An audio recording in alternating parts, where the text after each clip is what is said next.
उत्तर प्रदेश में समाजवादी पार्टी के सबसे विश्वसनीय वोटर यादव और मुसलमान ही रहे हैं। इन्हीं दोनों समुदायों के बल पर पहले मुलायम सिंह यादव और बाद में अखिलेश यादव अपनी सियासी जमीन मजबूत करते रहे। लेकिन इस लोकसभा चुनाव में अखिलेश यादव एमवाई फैक्टर को लेकर काफी कंफ्यूज नजर आए और उनके कंफ्यूजन का खामियाजा एसटी हसन जैसे नेताओं को भुगतना पड़ा। मुरादाबाद सीट से मौजूदा सांसद एसटी हसन ने चुनाव लड़ने की पूरी तैयारी कर ली थी, नॉमिनेशन भी फाइल कर दिया, लेकिन अगले ही दिन सपा अध्यक्ष अखिलेश यादव ने उनका टिकट काटकर आजम खान की करीबी माने जाने वाली रोची वीरा को दे दिया। टिकट कटने के बाद एसटी हसन खासा नाराज दिखे। पार्टी और एसटी हसन के बीच तनाव भी देखा गया। अखिलेश यादव प्रचार करने गए तब भी एसटी हसन साथ नहीं आए। अब हसन पार्टी में मुसलमानों की कद्र न होने का आरोप लगा रहे हैं। सपा पर इस तरह का आरोप लगाने वाले एसटी हसन पहले नेता नहीं हैं। इससे पहले कई बार सार्वजनिक मंचों से एआईएमआईएम चीफ असदुद्दीन ओवैसी ने सपा में मुस्लिमों को सम्मान न मिलने का आरोप लगाया है। मुसलमानों की अनदेखी की वजह समझने के लिए पहले अखिलेश के कंफ्यूजन की वजह को समझना जरूरी है।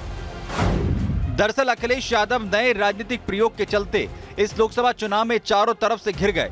सियासी जानकारों की माने तो अखिलेश अपनी पार्टी पर लगे यादववादी तमगे को हटाना चाहते थे। यही वजह रही कि उन्होंने दूसरी जाति के नेता को प्रदेश अध्यक्ष बनाया। वहीं हिंदुओं को अपनी ओर करने के लिए अखिलेश ने सॉफ्ट हिंदुत्व वाली राजनीति शुरू की।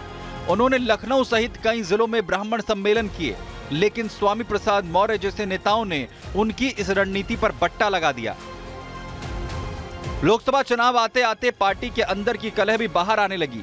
माना जाता है कि एसटी हसन का टिकट आजम खान के दबाव में काटा गया, तो वहीं अखिलेश ने मौलाना मोहिबुल्लाह नदवी को रामपुर में उतारा तो आजम समर्थकों ने विरोध शुरू कर दिया। अखिलेश के ये सियासी प्रयोग ही सपा पर भारी पड़ रहे हैं, जहां मुस्लिम और यादव वोटर खुद को ठगा महसूस कर रहे हैं। वहीं एसटी हसन जैसे नेता अब नई राह तलाश सकते हैं। अब देखना यह होगा कि 4 जून के नतीजे सपा को कितना झटका देते हैं। Bureau report, Republic Bharat.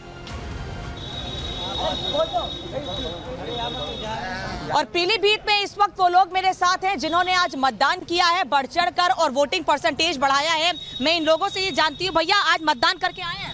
जी करके आए। देश में किसकी सरकार चाहते हैं, कैसी सरकार चाहते हैं? जी भारतीय जनता पार्टी की सरकार चाहते हैं। हाँ। कि क्यों, ऐसा क्यों? ऐसा ही है, हमें अच्छी लगती है। अच्छी लगती है। वोट कर दिया आपने? वोट कर दिया। भारत के संविधान और लोकतंत्र की रक्षा के लिए मैंने वोट किया है। मुद्दे क्या रहे आपके संविधान की रक्षा? बेरोजगारी और महंगाई। आपने वोट किया आज? बिल्कुल किया। क्या मुद्दे थे आपके? मुद्दों क्या, हमें यही चाहिए। कामराती मुद्दा क्या है? कामराती मुद्दा ये है। बताओ, अच्छा बताओ, कौन बोल रहा है? हम बोल रहे हैं, ये भाजपा बहुत अच्छी पार्टी है। इसमें लड़ाई झगड़ा बहुत कम हुए हैं। ये जो बदमाशी है सब निकल गई है। इसलिए भाजपा हम चाहते हैं जतिन प्रसाद जिंदाबाद और जिंदाबाद रहेंगे। अच्छा, आपके मन में क्या था, क्या सोचकर वोट करने गए थे? भारतीय जनता पार्टी जिंदाबाद। हमारे घर में समस्या थी, वो सारी दूर हुई। हमारी समस्या दूर हो गई? क्या समस्या थी? हमारे घरवाली का ऑपरेशन नहीं होना था, वो भी हो गया। हमारे घर में जो मकान नहीं बनना था। भैया क्या वोट कराए? क्या सोचा, क्या मुद्दे थे? मुद्दे थे, विकास का मुद्दा है। यहाँ पिछड़ा रह गया जिला किसी परिवार की वजह से, एक परिवार की वजह से। अब हम नया प्रत्याशी है, उसको जिताने के बाद विकास की संभावना। आपने क्या सोचकर वोट किया? मोदी की वजह से वोट करा। अच्छा। रोड का और विकास का जो तो विकास का मुद्दा रहा और परिवारवाद का। यहाँ के लोगों ने भ्रष्टाचार पर भी फोकस किया है। लोगों का कहना है कि भ्रष्टाचार का मुद्दा लेकर भी हम वोट करने के लिए गए थे। गायत्री इस वक्त हमारे साथ अहमदाबाद से जुड़ी हैं। गायत्री, क्या खबर? बिल्कुल अनामिका, श्वेता, इस वक्त मैं गांधीनगर में मौजूद हूं और देखिए गांधीनगर की हवा को मैंने जिया है और यहाँ के लोगों से मैंने बातचीत की है। अमित शाह यहाँ से उम्मीदवार हैं और अमित शाह का भी गांधीनगर में विशेष लगा रहा है। अमित शाह इस बार एक बार फिर से उम्मीदवार बने। आज उन्होंने नामांकन भी दाखिल किया, लेकिन बड़ी बात क्या है वो अपने दर्शकों को बताते हैं कि आखिरकार गांधीनगर सीट खास क्यों है। आइए हम आपको बताते हैं कि गांधीनगर सीट आखिरकार खास क्यों है। क्योंकि ये वीआईपी सीटों में से एक मानी जाती है, क्योंकि अगर हम 1989 से लेकर अब तक का इतिहास देखें तो बीजेपी का ये सीट गढ़ रही है, बीजेपी का कब्जा इस पर रहा है। चाहे हम शंकर सिंह वाघेला की बात करें या फिर हम पूर्व प्रधानमंत्री अटल बिहारी वाजपेयी की बात करें या फिर हम लाल कृष्ण आडवाणी की बात करें, और अब अमित शाह यहाँ से चुनावी मैदान में है। पिछली बार भी वो चुनावी मैदान में थे और उन्होंने 5 लाख से ज्यादा वोटों से जीत हासिल की थी, और इस बार उनका दावा यह है कि वो 10 लाख से ज्यादा वोटों के अंतर से जीत हासिल करेंगे।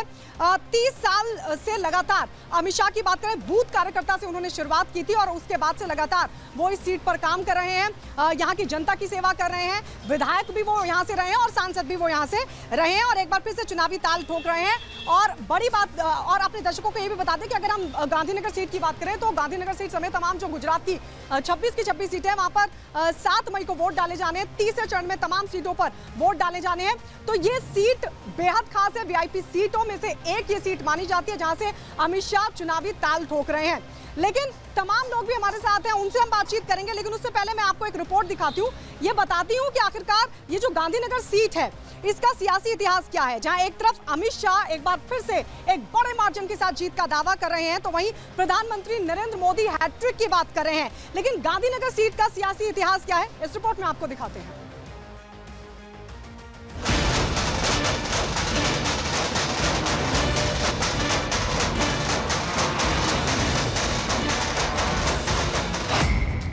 घड़ी में दोपहर के 12:39 होते ही गुजरात की गांधीनगर लोकसभा सीट से गृहमंत्री अमित शाह ने अपना नामांकन पत्र दाखिल कर दिया। इस समय को यूं ही नहीं चुना गया। अमित शाह के समय पर नामांकन करने का काफी महत्व है। अमित शाह ने बहुत सोच समझकर आज की तारीख में समय का चयन किया और इस शुभ मुहूर्त में 24 के चुनावों के लिए अपना पर्चा भर दिया। धार्मिक मान्यताओं के मुताबिक इस समय को विजय मुहूर्त माना जाता है। अमित शाह ने गांधीनगर लोकसभा सीट से तीसरी बार नामांकन किया है। वो पिछली बार भी भारी वोटों के अंतर से जीते थे। इस बार उनकी कामना अपने ही पुराने रिकॉर्ड को तोड़ने की है।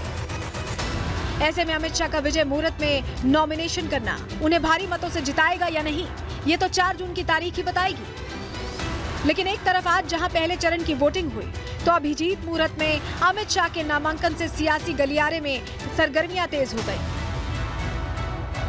अमित शाह कलेक्टर ऑफिस पहुंचे।